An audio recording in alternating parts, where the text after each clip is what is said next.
Hi again. I wanted to continue my conversation on gender. After talking with my partner and with my friend, I wanted to clarify some things. Yes, this channel is about unschooling, and my partner didn't quite understand the connection, and my friend reminded me that, in a different way, I am unschooling myself. I have to unlearn some of the things that I learned in public school and in my childhood of growing up in the 80s or 90s. So, I'm going to try and have it be slightly different when you search the video. So it'll be unschooling and then me versus unschooling and whatever activity I did with my own kids. Okay, so going back to gender, I wanted to explain that me and my partner were raised differently. In my household, I was one gender and my sibling was another gender. In my partner's household, they were both the same gender, both siblings. So in a two-sibling household where it's the same gender didn't seem to matter because it was the same. But in my household, two different genders, it mattered. There was a distinct difference on what you should wear, what you should play with, what your expectations were. So it mattered. It mattered more to me because it mattered to my parents. I'll come back to that. All right, so I had a fancy grandparent who I loved very much. And because they were fancy, they wanted me to be fancy. They would buy me curling irons, they would buy me jewelry, they would buy me cosmetics. And I loved the attention. I loved being fancy around them. It was very fun. But as I grew older, into my teens, I felt a little unseen. I felt a little like they don't see who I am. I love nature and being in the woods. And you're buying me fancy jewelry? There's some confusion there. And it made me feel like I had to be a different person for them. Still love them. It's all good. No problem. But do you remember Y2K? So that was the year 1999 that turned into the year 2000. It was a big deal if you don't remember it. Anyway, I do. And for the Christmas that year, I got a Y2K cosmetic set. All silver. All silver. Silver, silver, silver, silver. And it was beautiful, and I felt so fancy. And my parents said, yuck, that does not look good. I mean, silver lips, you pretty much look frozen. And I haven't really worn makeup since then. And I thank that parent for kind of releasing me from that. That was the same parent who also said that I should be old enough to decide if I should get my ears pierced. And I never decided that I needed that. So I'm thankful that I got to make those decisions for myself. So I was explaining this to my partner, how the difference is and how other people's expectations of my gender affected me.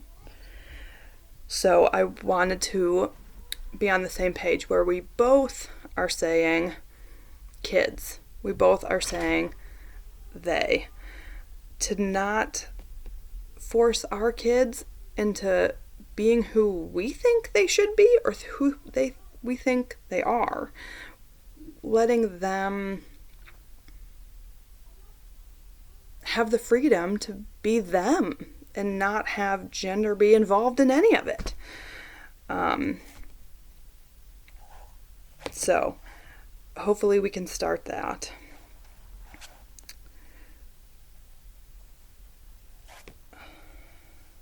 Sorry. We can control, as parents, how we influence our kids. We can build them up before releasing them to a world that might be putting gender expectations on them. But if we can build them up at home first and have them be confident for whoever they are when they go into a world where gender might be expected of them and it might not. They can be confident in who they are. So my advice to any parent is to have everything available, all colors available, all types of clothing available. By age 3, mine, and possibly yours, are wanting to dress themselves. So give them everything. It's really fun to see who they are at this moment and what they pick and what colors they put together. And what they're asking for. Once you start giving one thing, then they're like, oh, well, why don't we have this other thing? And you're like, oh, I didn't think about this other thing. I guess I, should go back shopping. Now, to make it affordable, I really believe in secondhand. You can ask friends for hand-me-downs. That might be free. Otherwise, secondhand stores are fairly available. And you don't need to have a lot. You just need to have a variety. Now, I did want to say there's nothing wrong with being fancy. Being fancy can definitely be fun. And to be honest, I pay for a perm. I have a perm. I have naturally straight, boring hair. And curly hair makes me feel more like me. So I kind of get changing something to feel more like yourself.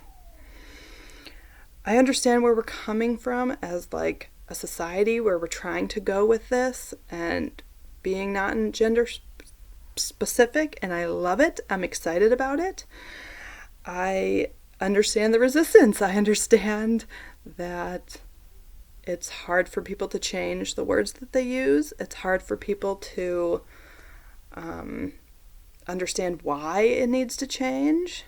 And I feel like the resistance comes from the dominant gender that doesn't see anything wrong with it because they've had privileges of being the dominant gender. I think it's like, well, if we don't know what gender people are, how are we going to know who to give raises to? How are we going to know what gender the person in power is? Oh my gosh, does that matter? What gender the person in power is? I don't know. It's going to be an interesting world. So anyway, I hope this clarifies some of my other video and continues the conversation. And please comment below if you like this type of video. More real, more unschooling myself, and growth as society. All right. Well, happy unschooling.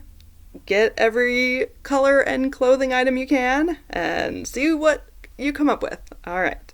Have a great day. Bye-bye.